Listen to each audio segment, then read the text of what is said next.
샬롬.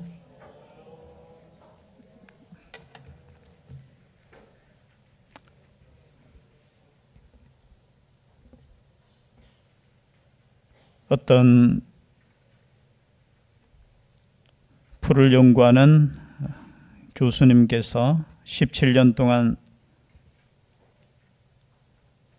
약 4,500여 종의 풀이죠, 식물이죠, 연구하신 교수님이 계시더라고요. 그 교수님의 말씀에 이런 말씀을 하신, 이 세상에 잡초는 존재하지 않는다. 한번 들어보셨을 겁니다. 이 세상에 뭐는 존재하지 않는다고요? 잡초. 그렇죠? 제가 주택에 살 때 옆에 잡초인 줄 알고 다 뱄는데 뭐라고요? 부추였어요, 부추. 나는 심진 않았거든요.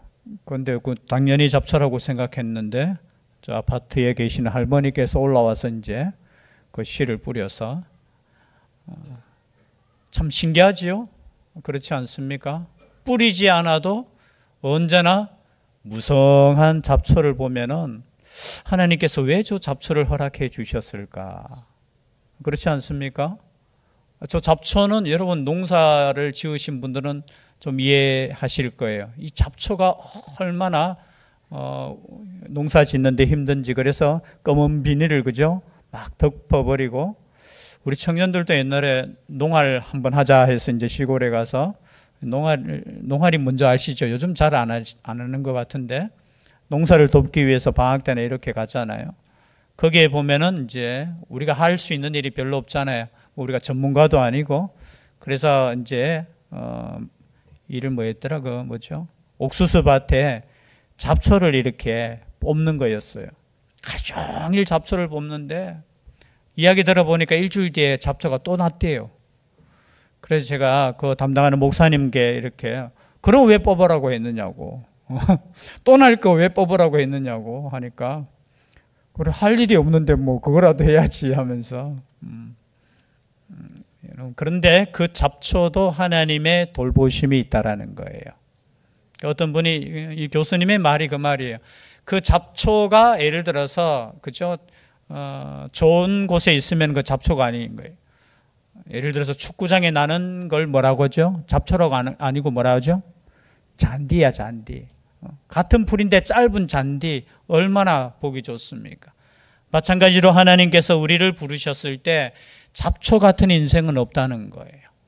그 자리만 잘 잡으면은 그것 자체가, 즉 말해서 잡채 갑자기. 또 잡채가 먹고 싶은가? 자리를 잘 잡으면은, 그죠? 예를 들어서 잡초 가운데 뭐 다른 풀이 있으면 그게 잡초라는 거예요. 그래서 우리의 인생은 하나님께서 자리만 잘 잡게 하시면은 하나님께서 선택하시고 하나님께서 복 주시는 인생이라는 거예요. 여러분, 내 인생이 잡초 같다고 생각하지 마시고, 물론 잡초는 강하잖아요. 강한 생명력이 있으니까 그 잡초를 바라보면서 어떻게 해요? 이야, 걸음을 얹어도 잘 자라고, 비만 오면 또 자라고, 또 그것이 나중에는 죽어버리면 뭐가 되겠습니까? 거름이 되지요. 그래서 여러분, 하나님께서 생명을 주신 것에는 여러분 이유 없는 것이 없어요. 그래서 오늘 하나님의 말씀 가운데, 그런데 더 큰 은혜를 받은 이스라엘 백성들이 그 은혜를 모르는 거예요. 그 은혜를 모르고 어떻게 해요? 하나님의 아들이신 예수 그리스도를 영접하지 않는 겁니다. 영접하지 않아요. 오늘 말씀 앞에 보면은 예수님께서 수많은 권능을 행하신, 여기 보면은 벳세다, 그리고 고라신은 뭐 정확하게 어딘지는 모르겠어요.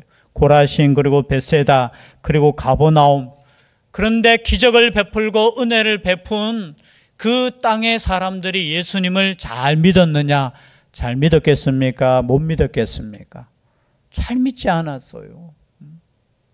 아니, 그렇게 은혜를 베푼 땅에 우리가 생각하면은 그 정도로 은혜 받고 그 정도로 사랑받았으면은 예수님을 남들보다 더 잘 믿어야 될 텐데 그렇지 못했다는 거예요.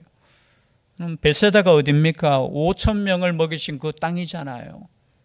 가버나움이 어딥니까? 예수님의 사역의 중심이면서 제자들의 고향이잖아요. 벳세다가 고향이에요, 제자들의. 그런데 그 땅 자체가 예수 그리스도를 영접하지 않았다는 거예요.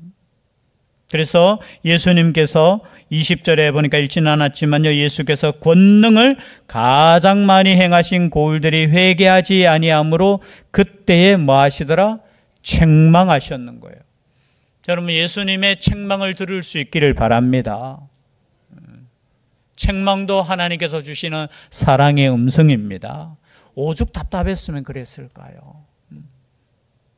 오전에 이제 교회 오다가 가족이 그런 이야기를 하더라고요. 누가 솔민이가 이야기했네. 아빠, 충고와 잔소리의 차이를 아느냐고. 충고와 잔소리, 분명하게 듣는 자의 입장에서 뭔가 이야기하는데, 그 TV에 하여튼 방송 프로그램에 그 어린아이가 이렇게 이야기했대요. 충고와 잔소리의 차이. 여러분, 잔소리를 들으면 기분 나쁘다는 거예요. 잔소리 들으면서 기분 좋은 사람, 그 성격 테스트를 해봐야 돼요. 잔소리 들으면 기분 좋은 사람 없어요. 그런데 그게 잔소리고, 들으면은 기분 나쁜 것이 잔소리고, 충고는 뭐냐? 더 기분 나쁜 것이 충고래요. 아이의 하여튼 제가 방송을 못 봤는데 하여튼 솔민이 아이의 그 삶에 있어서 잔소리는 뭐냐? 들으면 기분 나쁘다는 거야. 근데 충고는 뭡니까? 충고가 뭐예요? 사랑하는 마음으로 좋게 이렇게 말하는 게 충고잖아요. 근데 아이는 뭐라고 대답하느냐 하면은 잔소리보다 더 기분 나쁜 것이 충고라는 거예요. 근데 잔소리보다 더 기분 나쁘고 충고보다 더 기분 나쁜 것이 뭡니까? 책망이잖아요. 그러나 여러분, 책망도 들을 수 있기를 바랍니다. 우리 인격이 성숙하면은 그 책망 자체를 어떻게 해요? 야, 지는 뭐 잘하나 하면서 그렇게 말하는 것이 아니라요, 그 책망 속에 하나님의 뜻을 발견할 수 있다라는 거예요. 지금 예수님께서 정말 답답했어요. 왜냐하면 자기가 사랑하는 그 땅을 위해서 은혜를 베풀고, 여기 보면 기적을 베풀고, 그죠? 그리고 권능을 베풀었는데, 그 땅이 우리가 생각할 때는 야, 권능, 기적을 보면 돌아오고 회개해야 되는데 그렇지 못했다는 거예요. 오히려 핑계대고, 오히려 앞에 보면은 또 이런 말씀까지 하셔요. 우리가 너희를 향하여 피리를 불어도, 11장 17절 말씀에 보니까 피리를 불어도 너희가 춤추지 않고 우리가 슬피 울어도 너희가 가슴을 치지 아니하였다 함과 같도다. 예수님 당시에 사람들의 그죠? 지금 상황이 어떠냐? 피리를 불어도 춤추지 않는 거예요. 여러분, 피리 불면 춤출 수 있기를 바랍니다. 그런데 가슴을 치고, 그죠? 슬피 울어도 함께 가슴을 치지 않는 세대가 당시의 세대였다는 거죠. 비유죠, 비유. 그뿐만이 아니죠. 세례 요한이 18절 19절에 보니까 요한이 와서 먹지도 않고 마시지도 아니하며 그들이 말하기를 귀신이 들렸다 하더니, 즉 말해서 하나님의 나라를 위해서 금식할 때 사람들이 볼 때 저 귀신 들렸다 이렇게 말하고요. 또 예수님은 반대로 와서 함께 얼마나 식사를 맛있게 하셨습니까? 죄인들과 함께 식사하고, 그러니까 하는 말이 인자는 와서 먹고 마시며 말하기를 보라, 먹기를 탐하고 포도주를 즐기는 사람이요 세리와 죄인의 친구로다. 아니, 다 어떻게 해요? 나쁘게 보는 거예요. 세례 요한이 금식하니까 귀신 들렸다 하고요. 예수님이 와서 잘 먹으니까 뭐라고요? 뭐 안다고요? 야, 저거 그냥 탐심이 많은 사람이다. 그리고 세리와 죄인의 친구로다. 여러분, 이런 마음 가지고는 예수 그리스도를 영접할 수 없어요. 다 걸려요, 다 걸려. 그래서 그것을 보고 예수님께서 오늘 읽었던 본문 말씀을 하시는 거예요. 그때가 언제라고요? 예수님께서 권능을 행하신 땅들이 회개하지 않고 예수님을 영접하지 않는 그때에 사랑을 더 받았고 하나님의 은혜를 더 받은 땅들이 예수님께 돌아오지 않는 그때에 예수님께서 말씀하시는 거예요. 대답하여 이르시되 천지의 주제이신 아버지여, 이것을 지혜롭고 슬기 있는 자들에게는 숨기시고 어린아이들에게는 나타내심을 감사하나이다. 참 이것이 뭐냐, 우리가 생각할 때는 똑똑한 사람이 예수님 잘 믿을 것 같죠. 그죠? 지혜로운 사람이 예수님을 영접하실 것 같지요. 아니에요, 아니에요. 어린아이와 같은 사람, 여기 어린아이라는 것은 뭐예요? 그냥 순수하고 아무것도 모르는 사람, 그대로 그냥 받아들이는 사람, 그냥 사랑을 사랑으로 받아들이는 사람. 여러분, 아이들 보십시오. 죄송합니다. 아이들 먹을 거 하나만 사줘 보세요.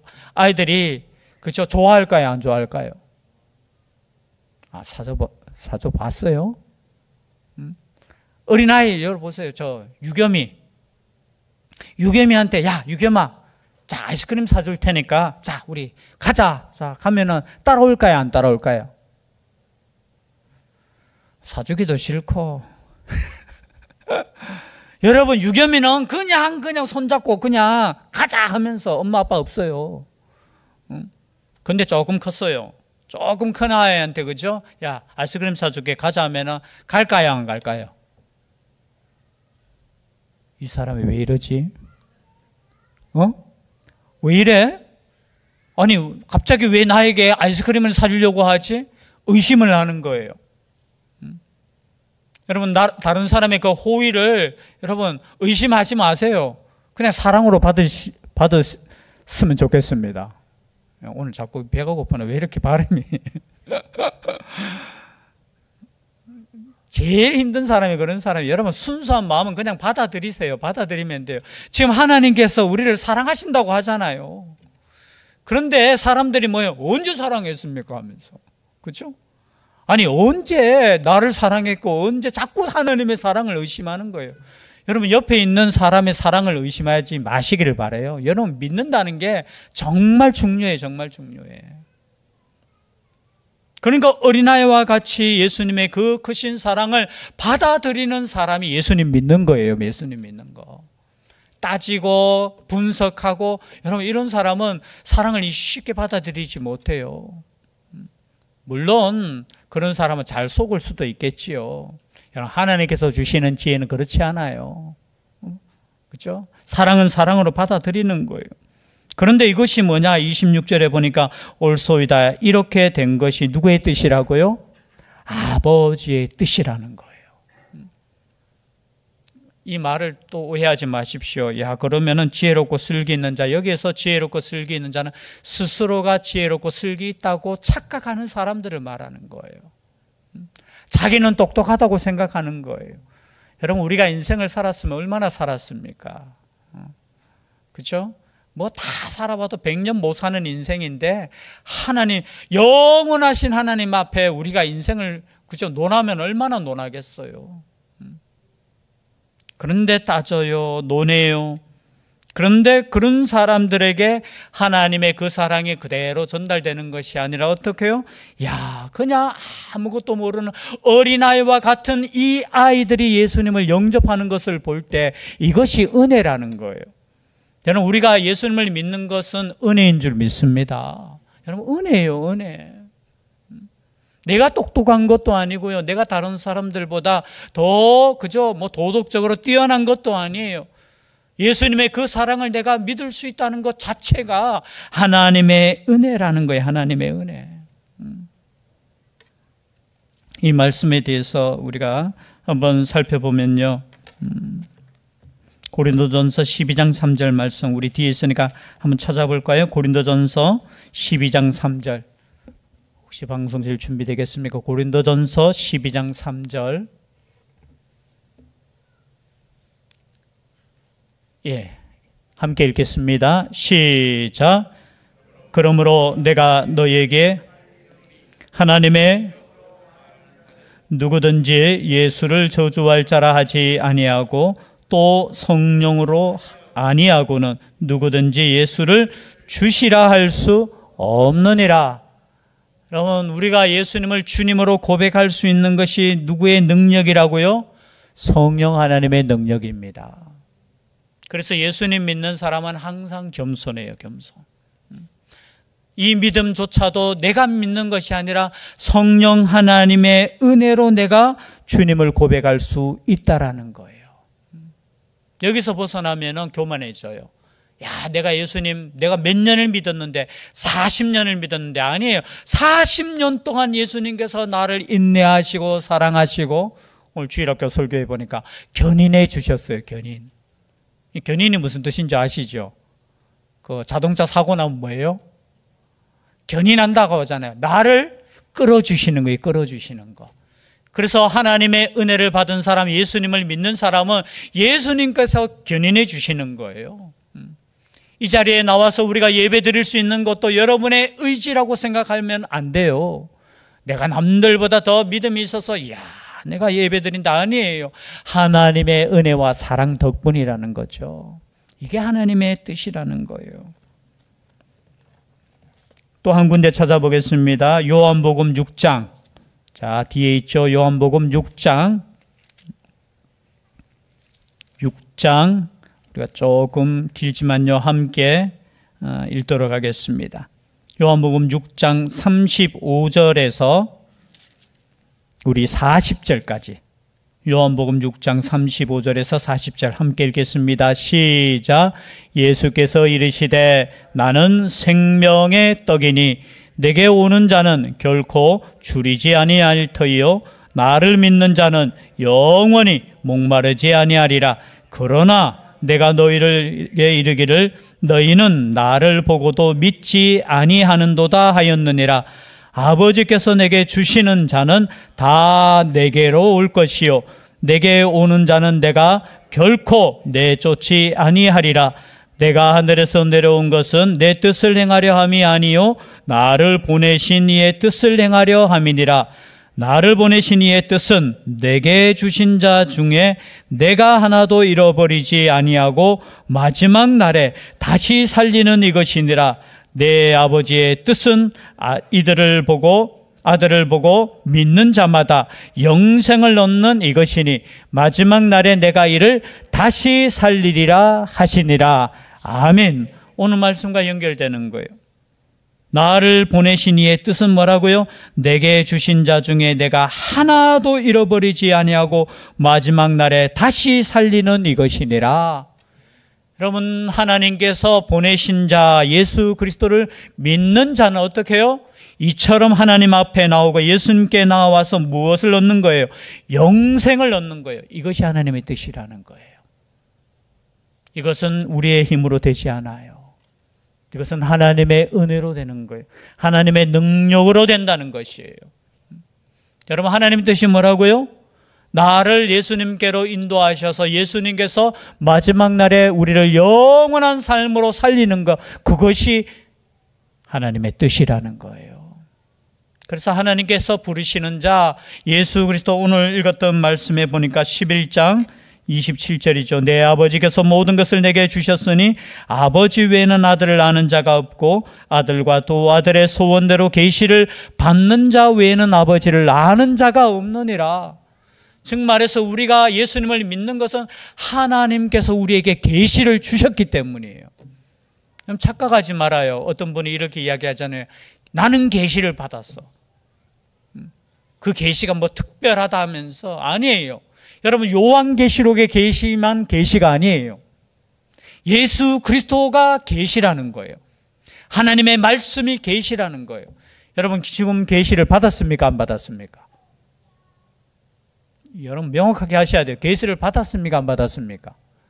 받았어요. 지금 예수님에 대해서 말씀을 나눌 수 있고 예수님의 말씀을 읽을 수 있고 예수님에 관해서 우리가 말씀할 수 있다는 것이 계시를 받았다는 거잖아요. 그러면 이 계시를 받았으면 어떻게 해요? 우리가 구원받은 백성이라는 거예요. 여러분, 이 계시를 아무나 받는 거 아니라고 했다는 거죠. 이 계시는 하나님께서 원하시는 자, 예수 그리스도께서 원하시는 자, 구원받기를 원하시는 모든 사람에게 주시는 계시. 여러분, 지금 이미 받은 줄 믿습니다. 다른 계시가 아니에요. 그리고 이제 다시 한번 초청합니다. 수고하고 무거운 짐진 자들아. 지금 앞에 말씀과 연결해 보면 왜 나를 계속해서 거절하고 왜 나를 계속해서 거부하느냐. 이 수고하고 무거운 짐진 자들아, 짐을 지은 자들아. 우리는 얼마나 무거운 짐을 지고 있습니까? 여러분, 살아가는 것이 짐이지 않습니까? 물론 이 짐은 첫 번째 죄의 짐이에요. 죄의 짐. 우리 모두는 죄의 짐을 지고 가는 인생입니다. 그 죄를 깨닫지 못한다면 우리는 예수님께 나오지 못하고 믿지도 못해요. 예수님을 믿을 수 있는 사람은 어떤 사람이냐? 내가 하나님을 떠난 것이 죄라는 거예요. 하나님의 창조하심과 나를 위한 놀라운 계획이 있음에도 불구하고 내가 하나님의 계획을 무시하고 내 마음대로 살아가고자 하는 그 모든 것이 죄라는 것을 깨닫는 거예요. 죄가 뭡니까? 다른 거 아니잖아요. 하나님의 뜻대로 살지 않는 것, 그것이 죄예요. 뭐 나쁜 사람 괴롭히는 것, 그것만 죄 아니에요. 그죠?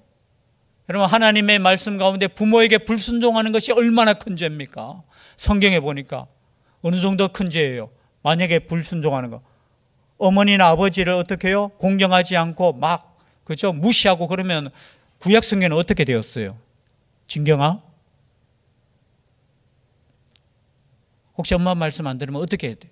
구약 성경에 보면 돌을 들어가지고 그 자녀를 치라 할 정도로 그게 큰 죄예요, 큰 죄. 그런데 가끔 보면 난 죄 없어요 하면서 얼마나 우리가 큰 죄 있는지 몰라요. 여러분, 형제를 미워하기만 하면 그 죄가 무슨 죄라고 했어요, 성경에는? 살인죄예요, 살인죄.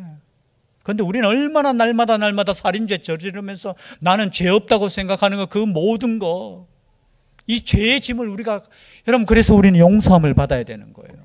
이런 짐밖에 없습니까? 아니에요. 우리는 얼마나 많은 짐을, 살아가면서 많은 짐을 지고 있습니까? 또 당시에는, 여러분, 이 당시에는 바리새인들이 얼마나 무거운 짐을 지게 했어요. 성경에 보니까 그렇게 나와 있어요. 자기들은 손가락 하나도 움직이지 않으면서 사람들에게 무거운 짐을 지게 하는 거, 다른 말로 표현하면 율법의 짐을 지게 하는 거예요. 이 당시에 사람들이 얼마나 그 율법 가운데 뒤에 보면 12장부터 이제 거기에 대한 구체적인 내용이 나와요. 안식일에 배고프다고 이게 비벼 먹었는데 배고픈 그것을 생각하지 않고 어떻게 해요? 왜 안식일에 하지 못할 일을 하느냐? 안식일에 병든 자가 있는데 고쳐줬는데 뭐라고 이야기합니까? 그 고침을 받은 사람을 위로하고 축복해 주는 것이 아니라 왜 안식일에 병을 고칩니까? 라고 따지는 그 율법의 짐. 그것뿐만이 있습니까? 우리 인생 살아가면서 얼마나 무거운 짐들이 있습니까? 병의 짐, 그죠? 살아가면서 얼마나 힘든 삶을 우리가 살아가고 있습니까? 그 모든 짐을 지고 있는 인생에게 우리 주님께서 말씀하셔요. 수고하고 무거운 짐진 자들아, 다 누구에게로 오라고요? 내게로 오라. 여러분, 누가 감히 나에게로 오라 이렇게 말할 수 있습니까? 여러분, 제가 여러분의 짐을 다 저에게 가져오십시오, 제가 그렇게 말할 수 있습니까? 없습니까? 아이고, 안 되죠. 힘들죠. 목회가 가끔 가다가 정말 힘들다는 생각이 들어요, 때로는. 대신 해줄 수 있는 게 때로는 없잖아요. 그 힘듦을 같이 아파할 수는 있지만 그 힘듦을 어떻게 해요? 내가 없애줄 수도 없어. 때로는 여러분, 사람은 그렇게 이렇게 말할 수 없어요. 다 나에게로 오십시오. 내 문제 다 해결해 줄게. 그런데 우리 주님께서는 이렇게 말씀해요. 다 내게로 가져오라는 거예요. 그리고 나의 멍에를 매라는 거예요. 오늘 말씀해 보니까 나는 마음이 온유하고 겸손하니 나의 멍에를 메고 내게 배우라는 거예요. 여러분, 주님께 나와서 뭐 하라는 거예요? 배우라는 거예요. 뭘 배워요? 말씀을 배우라는 거예요. 여러분, 영혼의 힘을 얻기 위해서는 뭘 해야 돼요? 여러분, 말씀 가운데 있어야 되는 거예요. 말씀 가운데. 여전히 예수님을 믿으면서도 무거운 짐을 여전히 내 자신이 지는 것. 그래서 지난주에 우리가 말씀을 함께 나눴잖아요. 아무것도 염려하지 말고 오직 모든 일에 뭐 하라고 했어요? 기도하라고 하는 거예요. 여러분, 그냥 기도할 수 없어요. 말씀을 의지해서 기도할 수 있는 거예요. 그러면서 예수님께서 스스로 어떻게 표현하죠? 마음이 온유하고 겸손하다. 나는 마음이 온유하고 겸손하다. 여러분, 여기에 온유라는 단어, 헬라어의 뜻은 이런 뜻이죠. 친절하고 겸손하고 동정심이 많다. 여러분, 우리 예수님은 친절하시고 온유하시고 어떻게 해요? 동정심이 많은 겸손하신 분. 그리고 겸손하다 이런 뜻은 보니까 원어의 뜻은 낮다, 비천하다 그런 뜻이에요. 예수님을 닮은 사람은 온유한 사람인 줄 믿습니다. 온유해요. 그럼 가르치는 사람이 아까 이야기했죠. 막 비판하고 책망하고 그것보다 어떻게 해요? 온유한 심령으로, 온유한 마음으로. 그리고 나의 멍에를 메라 했을 때 내 멍에는 어떠다고요? 내 멍에는 쉽고 내 짐은 가볍다. 여러분, 우리 예수님의 멍에는 쉽습니다. 쉽습니다. 근데 이 쉽다라는 이 단어의 뜻도, 원어의 뜻은 이런 뜻이에요. 온화하다, 친절하다는 뜻이에요. 여러분, 우리 예수님께서 주시는 그 말씀은 쉽다라는 거예요. 쉽다. 여러분, 말씀이 어려우면 됩니까? 안 됩니까? 여러분, 뒤에 보니까 내 짐은 가볍다. 가볍다 이 뜻도 무슨 뜻이냐 이렇게 보니까 어렵지 않다라는 뜻이에요. 하나님의 말씀은, 그래서 제가 참 말씀을 전할 때 제일 중요하게 생각하는 것이 뭐냐? 쉽게 전해야 된다는 거예요. 오늘 표정이 보니까 쉽지 않은 것 같아. 쉽습니까? 어렵습니까? 최대한 쉽게 하려고. 여러분, 예수님의 말씀을 어렵게 생각하시면 안 돼요. 제가 누누이 이야기하지만 어떤 분이 다른 사람 모르는 그 어려운 말씀을 나는 깨달았다고 막 이렇게 말씀하시는 분이 있어요. 바보스러운 거예요. 왜냐하면 예수님의 말씀은 어려워요? 쉬워요? 쉬워요. 한마디로 말하면 예수님은 뭐라고요? 하나님이시고 예수님은 나를 사랑하신다는 거예요. 아니, 뭘 그렇게 어렵게 설명해요? 제가 오늘 또 설교하기 위해서 제가 20몇 분 동안 지금 이렇게 이야기하지, 한마디로 말하면 우리 예수님은 나를 구원하시는 분이고 나의 짐을 대신 짊어지시는 분이에요. 예수님께 나오라는 거예요. 너무 쉬운 거예요. 제가 조금 살 붙이려고 막 이렇게 하다 보니까 그렇죠. 우리 예수님은 너무 쉬우신 분. 말씀은 쉬워요. 하나님은 나를 사랑하신다는 그 말씀이에요. 예수님은 나를 위해 쓰고 나를 구원하시는 그 예수님이라는 그 말씀을 반복해서 말씀하시는 거예요. 어려운 말씀이 아닙니다. 과거에는 어려웠어요. 왜? 율법 지키려고 하니까 얼마나 어려웠겠습니까? 그런데 우리 예수님의 말씀은 쉽다라는 거예요. 제가 한 말씀만 드리고 말씀을 정리합니다. 요한일서 5장 3절에 보니까 하나님을 사랑하는 것은 이것이니 우리가 그 계명들을 지키는 것이라. 그의 계명들은 무거운 것이 아니로다. 여기 가볍다는 뜻이 그 뜻이에요. 여러분, 계명을 지키는 거 하면은 머리가 막 아프잖아요. 찌끈찌끈 아프잖아요. 단순해요. 하나님을 사랑하는 거, 그리고 이웃을 사랑하는 거. 그것이 우리가 하나님 앞에 우리가 일평생 동안 예수 믿는 자로서 살아가는 인생이라는 거예요. 여러분, 이 말씀을 생각하시면서 나에게 오라는 주님의 음성 앞에 순종하며 주님께 나아갈 수 있는 우리가 될 수 있기를 주의 이름으로 축복합니다. 기도드리겠습니다. 사랑의 하나님, 우리는 수많은 짐을 지고 이 땅을 살아갑니다. 이 짐을 대신 짊어질 사람조차 없고, 때는 이 짐 때문에 힘들어하고 고민하고 그렇게 살아가는 우리의 삶입니다. 그런 우리의 삶 가운데 예수님께서 찾아와 주셔서 나의 멍에를 함께 매자고 말씀하시고 나에게 오라고 말씀하십니다. 우리에게 영원한 쉼을 주시겠다고 말씀하십니다. 이 말씀을 믿고 주님께 나아갈 수 있는 죄들 되게 하여 주시옵소서. 함께하여 주시기를 간절히 원하옵고 예수님 이름으로 기도드리옵나이다. 아멘. 말씀의 위탁을 드립니다. 천국의 시민권을 선물로 얻으신 성도 여러분, 오늘 들은 말씀을 나가서 전파하며 복음의 증인되어 사십시오. 아멘. 이제부터 성도로서 말씀에 순종하는 삶을 살도록 힘쓰겠으며 나가서 복음 전하며 성도답게 살겠습니다.